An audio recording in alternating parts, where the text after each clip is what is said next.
As a teacher for, this is 18th year teaching, I sometimes note just how hard it is to get students to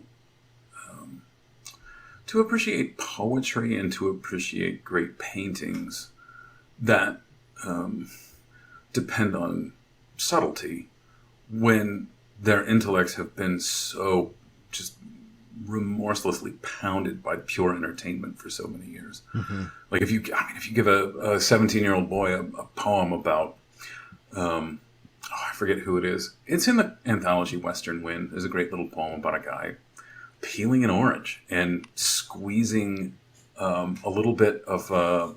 He describes the way that the oil kind of cracks out of or bursts out of the skin when you peel the skin from the flesh after you've made a little quarter of it, and he's really just kind of expressing delight at this small little thing that he's noticed. Mm-hmm.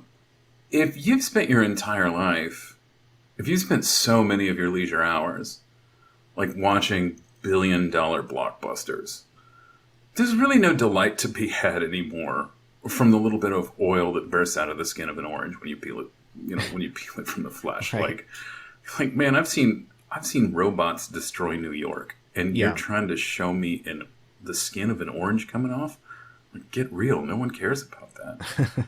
Right. And the same is true, and I talk about this in the book.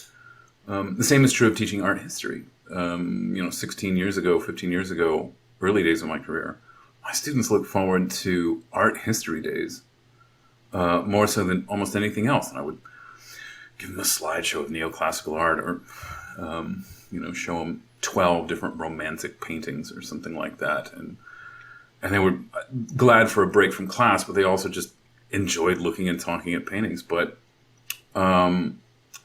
Instagram has kind of acclimatized us to like pictures that are sexy or funny, and if they're not sexy or funny, a lot of modern people don't know what to do with an image. And the idea that you would just gaze at an image for 2 minutes or 3 minutes, and then it would look better after 3 minutes, and that you'd see more after 3 minutes. They've had experience looking at images for about half a second, and they move on from an image before they even get bored with it. Like, they don't even allow themselves to get bored with it. One of the only ways that you're ever going to make, something of a great painting is by allowing yourself to get bored with it and then generating new interest in it after you get to that point. Seeing Right. beyond your own boredom, not letting your own boredom become the absolute standard by which you spend your time. So, I think this It's like is a true of purgative movies. stage. It's like a purgative stage in Entirely. art contemplation. That's right. That your interest in something has to bottom out. And at the point that it bottoms out, you get to this binary decision where you're either going to run away from it, or you're going to try to find something interesting about it. Right. And because smartphones are just an immediate escape from boredom the second that we feel it, most people anymore they're not allowing themselves to think through boredom, right?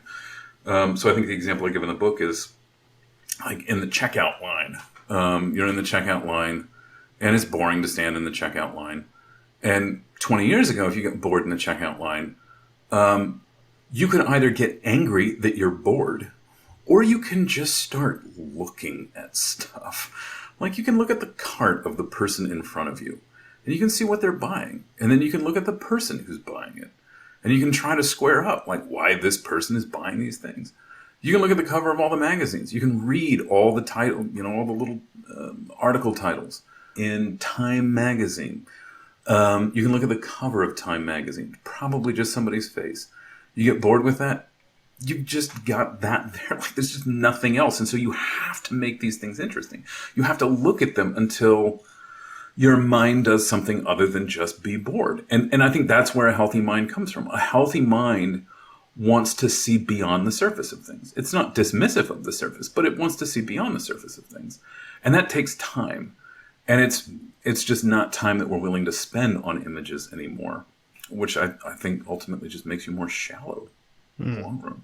Yeah. Yeah. You had this discussion of, movies that, have long shots, not that a long shot automatically makes for a good or a more artistic movie, but that a lot of movies outside of the modern Hollywood tradition, even older Hollywood movies for that matter, have longer takes. They require you to sustain your attention and not get sort of reset with a cut every few seconds. And in the case of, a lot of great art films, especially from Europe, you were talking about, they might spend the first minute or two of a movie showing you just a room, That's right. And you're looking at that, and you were saying you're looking at that and thinking, why am I being shown this?